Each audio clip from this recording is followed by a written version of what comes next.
إن الحمد لله نحمده ونستعينه ونستغفره ونستهديه ونعوذ بالله من شرور أنفسنا وسيئات أعمالنا. من يهد الله فلا مضل له ومن يضلل فلا هادي له، وأشهد أن لا إله إلا الله وحده لا شريك له، وأشهد أن محمدا عبده ورسوله. اللهم صل وسلم وزد وبارك على سيدنا ونبينا وحبيبنا وإمامنا وقدوتنا محمد صلى الله عليه وعلى آله وصحبه أجمعين. يا أيها الذين آمنوا اتقوا الله حق تقاته ولا تموتن إلا وأنتم مسلمون. All praise be to Allah, the Lord of the worlds, and prayers and blessings be upon His last and final messenger, Prophet Muhammad sallallahu alayhi wa ala alihi wa sahbihi ajma'in. O you who believe, have taqwa in Allah the way taqwa should be had, and die not except in a state of Islam. Dear brothers and sisters, today I'd like to talk about a simple topic but also important, very important. So let's start this way. If I ask you the question, was the Prophet sallallahu alayhi wasallam comfortable in his life? Did he have comfort and peace in his heart? And the answer is definitely yes, he did. Was he more comfortable? Was he in more peace or at more peace than us? The answer is definitely yes. Do you think he really needed more comfort? I doubt he did, because the Prophet ﷺ lived the ideal life a human being could live. He was the closest to his Lord, and we have no doubt that he had complete comfort in everything that he did. He was at complete peace of mind. However, when the Salah time would approach, what did he say to Bilal radiallahu anhu? He used to say, "Arihna biha ya Bilal." Give us comfort with it, O Bilal. So now, on one hand, we know that he was completely comfortable in his life, completely comfortable. But then he was asking Bilal to give him more comfort with the Salah. Which means what? It means that the Salah added comfort to his comfort that he already had. So the Salah is something very special. If it gave comfort to the Prophet sallallahu alaihi wasallam when he did not need any more comfort, how should it do, or what should it do for us and with us? And many of us struggle.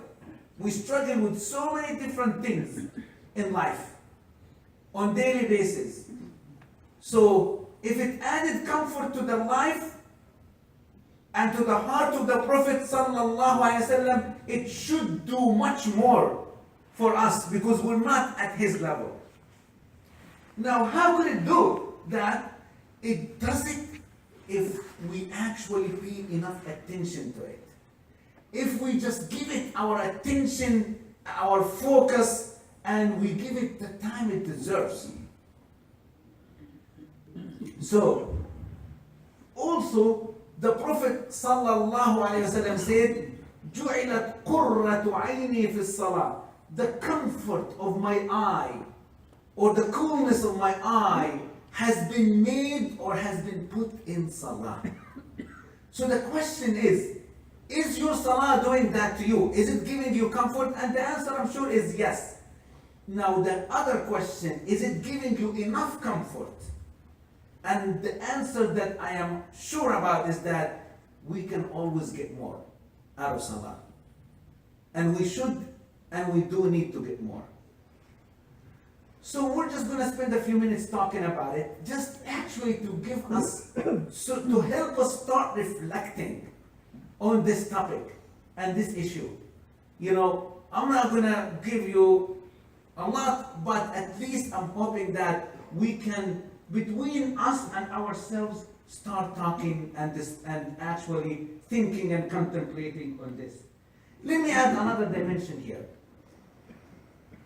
I am sure all of you have heard of Imam Ibn Taymiyyah, who was called Shaykh al-Islam, the scholar of Islam, because of the depth of his knowledge. Now, I'm going to tell you something that some of you may not know. Imam Ibn Taymiyyah was actually treated very harshly with the rulers of his time because they did not like what he was saying. He was very tough on issues like bid'ah and things like that. So he was not liked, especially by oppressors and so on. And he was thrown into a jail, another jail, from a place to another and so on. Sometimes from a country to another, transferred from a jail to another. Yet, he was able to achieve what we know, like the knowledge, the ilm that he left for us. But this is something interesting. When he was in the prison, I think it was like Qal'at Halab, I think like Castle of Halab, one of those prisons that he was in. This is what he said.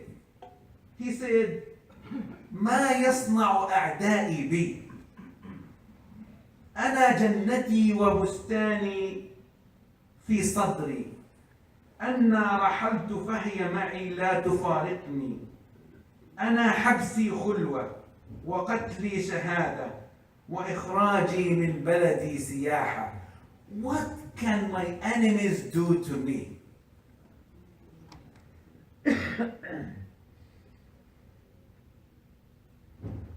For that, my Jannah, my paradise is in here, inside my chest, in his heart. So, for him, Jannah is always with him, whether he's outside, inside, sunny day, rainy day, dark place, lit place, it doesn't matter. And then he says that, wherever I go, my Jannah doesn't leave me, or doesn't depart me. If they put me in prison, they give me a time to have khalwa, one-on-one with Allah subhanahu wa ta'ala. And if they kill me, I know that Allah will accept me inshallah as a shaheed, a martyr. And the move that they keep taking me from a place to another, that I will consider that as a spiritual journey, for him to reflect more and think more and so on. So that life that he had, again, complete comfort. And we're not talking about the Prophet sallallahu alaihi wasallam, but we're talking about someone who was actually close to the Anbiya in terms of his scholarly knowledge and his status in deen and his knowledge of Allah subhanahu wa ta'ala and closeness to Allah subhanahu wa ta'ala. So he was living in Jannah despite the conditions around him, the place he's in, whatever, the harsh reality that he was going through. Why? Because, it is his connection with Allah subhanahu wa ta'ala. And this salah, his connection is displayed fully in salah. That's where we connect. And we are on one with Allah subhanahu wa ta'ala. So let's talk about this. We have been given the gift of salah. That's the first thing I want to say. Salah is not just an obligation. Salah is a gift. And that's how we should look at it, and that's how we should treat it. We should never look at salah as a burden. You know what? I can tell you, without salah, my life is in loss. Seriously. In complete loss. I don't even know how some people can function in this world. That's why, they do function, but you see how much trouble people go through. Whether it's mental illness or anxiety or this or this or this, So salah gives us, it is a gift that Allah has given to us. Before we should consider it as an obligation. Of course it is an obligation. And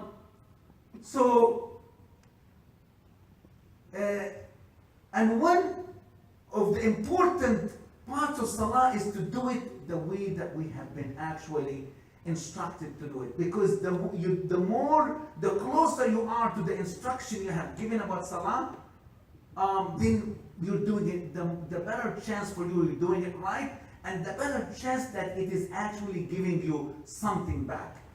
As they say, like return on investment. You know, you're investing in salah and you're getting something back. And the more and the better you do it, the more investment or return that you are getting.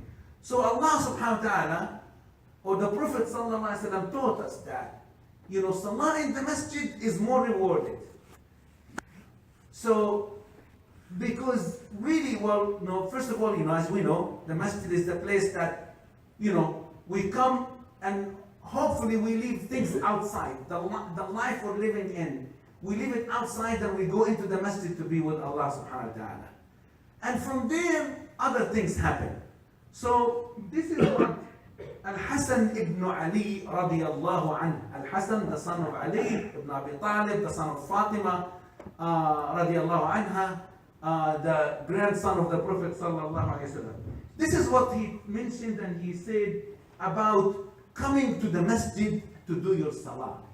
Coming to the masjid, being consistent. He said, من أدام الاختلاف إلى المسجد أصاب ثمانية خصال. The one who is consistent on coming to the masjid. For what? For salah. But of course, when you come to the salah, then other things happen. It's fine you come to socialize, but salah is the first and then socialization is the second, and so on.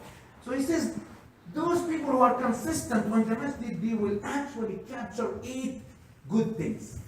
What are those? Ayatul muhkama. A sign that is clear and that is helpful. A sign from Allah subhanahu wa ta'ala, a verse from the Quran, whatever, something that you see, you hear, that will help you, will help your iman and will help your, you know, your faith. وَأَخًا مُسْتَفَادًا, and a brother that you will benefit from. So those of us who are consistent to the masjid, I don't need to tell you, but I am sure you understand and you realize that the strength of the brotherhood that you establish in the masjid itself. Because likely, most of those who come to the masjid are consistent on the masjid, they have special qualities that you will not find somewhere else. If you're sitting in a cafe, if you go to a cafe 1 hour every single day, and you meet someone there, do you think you can rely on that person and you have fun and you talk with that person? You can rely on that person as the brother that you spend time with every single day in the masjid, in salah? The answer is no. Maybe there are some exceptions, but generally no. You know, so akhan mustafadan, a brother that actually can help you. Whether it is a help, you know, support, physical, financial, whatever, but it's more than that. You know, the brotherhood, the bond that you establish. We need other people in our lives. So in the masjid, we hope that the person that you establish that bond with is going to be a good person that will definitely help you and support you on matters of deen and matters of dunya.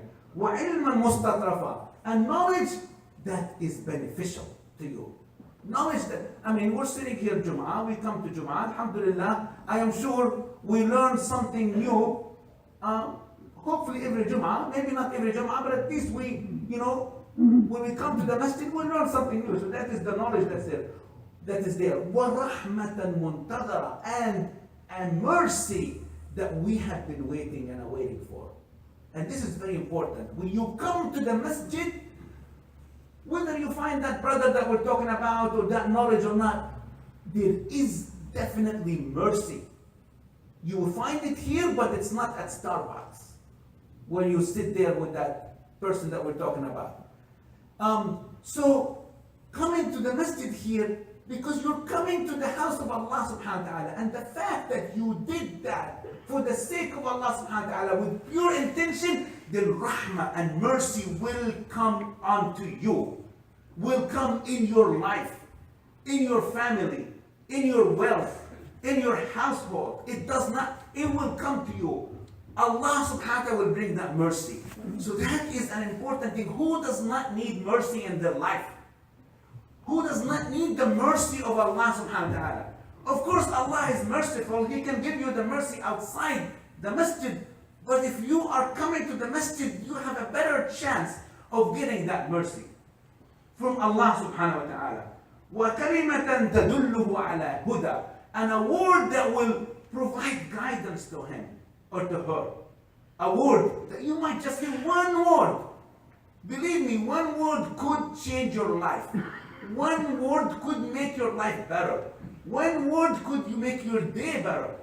So that a word that you hear at the masjid, أو تردعه عن ردى, and if that word may guide him to something good or may stop him from doing something bad or committing a sin. وترك الذنوب حياء أو خشية. And then, in addition to those, coming and being consistent in the masjid or to the masjid will likely help him stop committing sins for one of two reasons or both. Khashya, for being conscious or fearful of Allah subhanahu wa ta'ala. I don't want to do that sin because I am a person of the masjid, I am a person who's close to Allah subhanahu wa ta'ala, and I don't want to do that. Or haya, or embarrassment.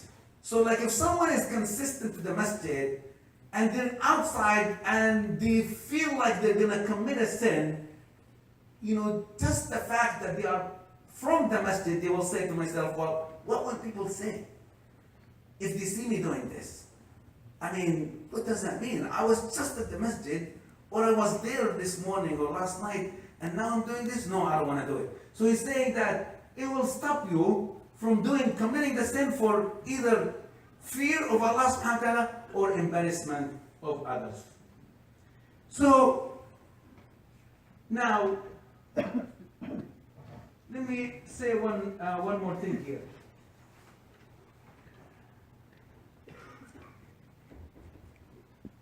We know, and I'm just going to repeat this very quickly. I know you know this stuff.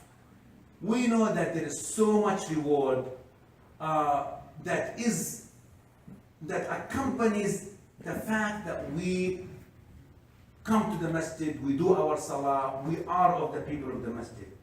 I'm just going to, again, this is a reminder. The Prophet sallallahu alayhi wa sallam says, من غدا إلى المسجد وراح أعد الله له نزلة من الجنة كلما غدا أو راح. The one who is consistent to the masjid, coming and going back from the masjid.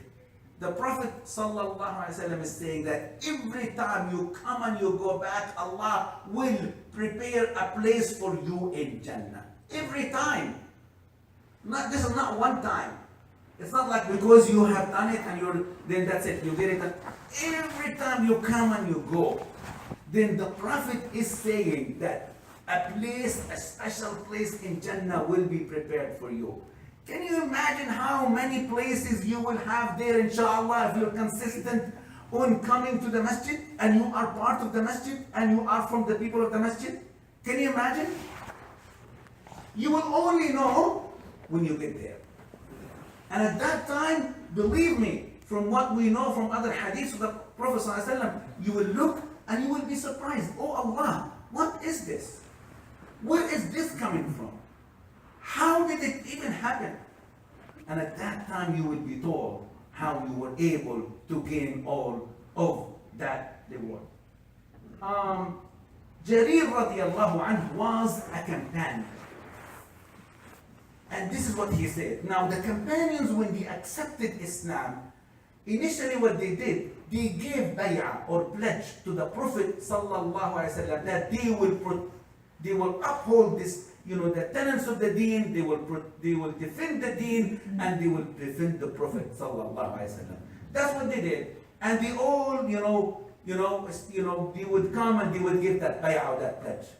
But Jarir, he actually went further than that. This is what he said. He said, بايعت رسول الله صلى الله عليه وسلم على إقام الصلاة. He knew what it means to establish salah. He knew the reward in it. So what he did, in addition of the regular bay'ah or pledge that he gave to the Prophet sallallahu alaihi wasallam, he said, I also gave him bay'ah that I will establish salah. I will be a person of salah. I will start. So if you think about it, he wanted to make sure that he is putting himself and he is accountable. He's holding himself accountable that I made the bay'ah, I cannot be delayed, I cannot be lazy, I cannot slow down. Salah is important, salah is the most important. I need to do this. And since I mentioned that, this is something I wanted to say in the beginning. If you haven't figured it out already, salah is the most important thing that we do on our daily basis. There is nothing more important than salah. Salah is the most important thing. Whatever you have in your life, whatever you do for a living, whatever you do to survive, nothing tops salah.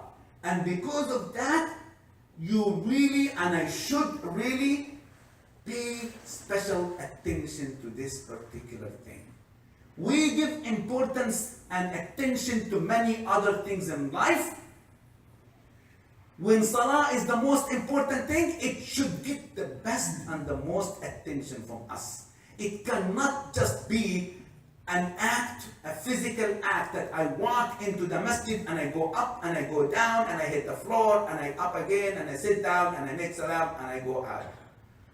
It is much more than that. Of course, the physical aspect is important, but that's not all of it.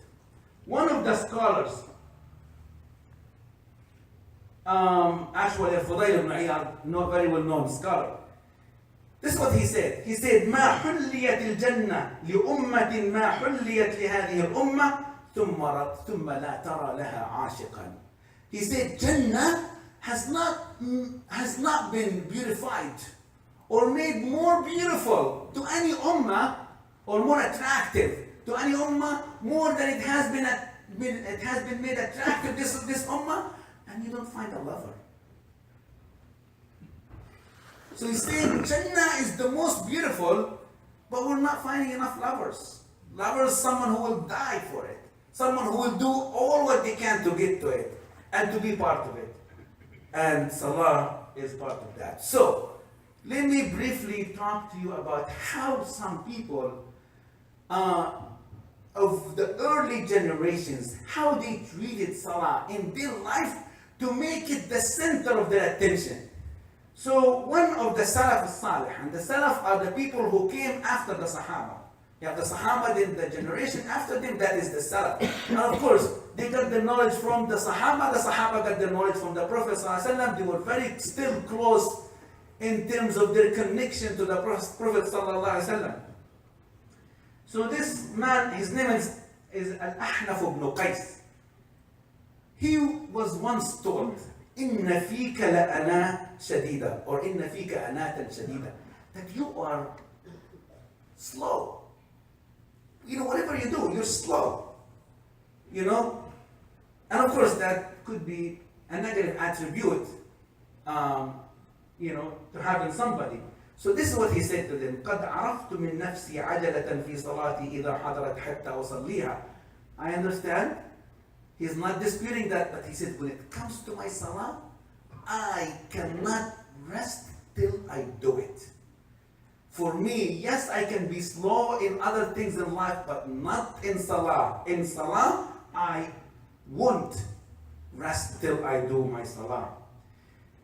One of the muhaddithin, the people of hadith, named Bishr ibn Hassan, he was actually praying for 50 years, he prayed in Masjid al-Basra.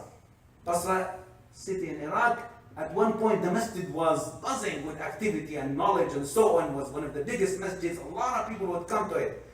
And when you have a big masjid, then you usually have many people praying and, you know, a number of rows. And now the Sahaba understood the importance of being in the first row. So they used to compete to get to the first row because they wanted the more reward of it. So this man, he was called a Safi, the person of the Saf, or the line, or the row. Why?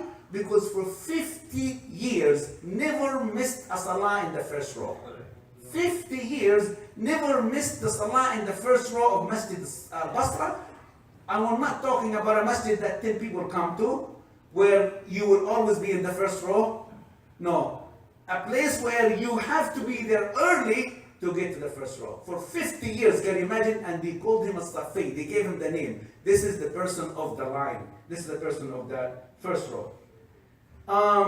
Ibrahim ibn Maymun al-Maruzi, he was also a muhaddith, and he was a goldsmith.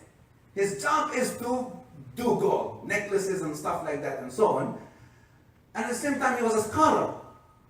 So they say that when he was doing his job, he would have his hammer up, doing what he's doing, and he would hit the adhan, and he would not hit his target. He would put the hammer down and walk to the masjid. So for him, the adhan, the salah was the end of everything. Everything is on hold. Everything is out. I am in salah. I am in the masjid. If he had finished his hit, nothing would have happened, you would think. Right? Nothing would have happened. He would have just... But for him, no. It's more of a principle. Salah is more important than this. This has to be on the side. I'm not going to finish what I'm doing. And you think about us. You think about us. Someone is walking in, get a call, and you know the salah started. The wise thing is to ignore that call. Let them leave a message. It's not like you're going to lose your life if you don't answer and walk in. What happens? Answer the call, miss half of the salah, and the second half that you actually captured the salah, you're thinking about the call, what he told you. How many times we hit the phones in the salah, in the masjid? Do you think this scholar would carry his cell phone into masjid? I'm carrying mine because I need it. He would leave it out because it's a distraction. And if it's not a distraction for you, which it is, I am 100% sure that if someone's phone goes off during the salah, then his mind is out of the salah, thinking who is calling him. Or maybe embarrassed that his phone is going on, and now he's no longer in his salah, mentally. Not only that, the person next to him is bothered. The whole masjid is bothered. So, it's a matter of respect. Salah is important. Salah is the center of my life. I can't do that stuff. I can't fool around. Really, like brothers and sisters, I'm going to be blunt. Those people whose phone go off during the salah, they're fooling around with themselves and they're not respecting Allah subhanahu wa ta'ala or the house of Allah subhanahu wa ta'ala. And you tell me it's an accident? Look, if it's on your mind, your phone is out in the car or it's completely off. If you actually really value that aspect. We lived without cell phones 20 years ago. We still lived. We did not die, and so on. So, this was an imam from Masjid Hims. May Allah, give protection to the people of Hims and the rest of the world and the rest of Syria that is suffering. For 60 years, he was the imam of Masjid Hims. Again, a well-known masjid. So they noticed that he never actually made sahw. He never forgot. He never made a mistake or anything in salah. They asked him, Imam, how is it that, those people who prayed with him after him 60 years, we never see that. This is what he said to them. He said, by Allah, I never entered the masjid with anything in my mind or heart except Allah subhanahu wa ta'ala. When I walked into the masjid, everything is outside and only Allah is in my heart. And when you do that, then that's how you get the benefit of salah. That's how you get the comfort of salah. That's how you get the blessing of salah. One other scholar, he was a judge. He said, Sulaiman ibn Hamza al-Maqdisi, he said, لم أصلي الفريضة قط منفردا إلا مرتين وكأني لم أصليها. That in my whole life, I prayed farida, the obligation salah, obligatory salah, by myself, not in jama'ah, only twice. and I feel like I never prayed those 2 salahs. So basically for him, he was always in jama'ah. If it's not in the masjid, it is somewhere else, but mostly in the masjid. And this is something for all of us here. By the way, you can still do jama'ah at home, with your children, with your wife, with the family. But, like if you're at home and each one is praying in their room, you're not doing it right. Gather everybody. Do the jama'ah at home. If you cannot make the jama'ah here, get the reward of jama'ah, and so on. So, I hope these things will help us reflect. The time is running out. أقول قولي هذا وأستغفر الله. I say this and ask Allah for forgiveness for you. For me, ask Allah, inshallah, He's close to us.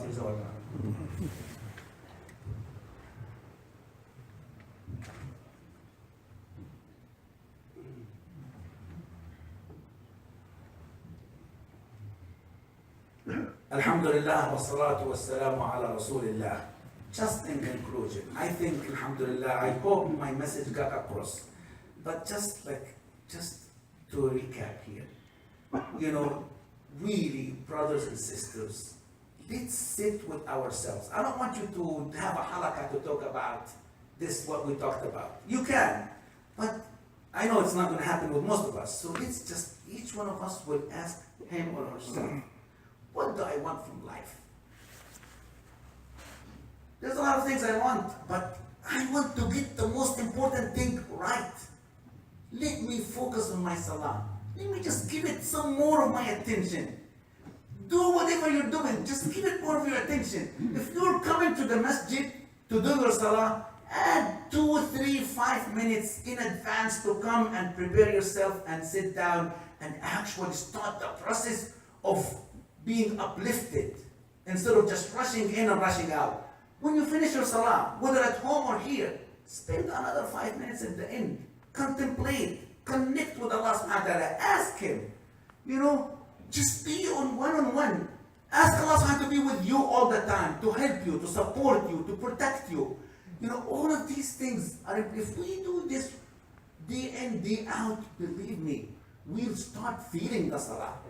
We'll start seeing its blessings and its effect on ourselves and our lives.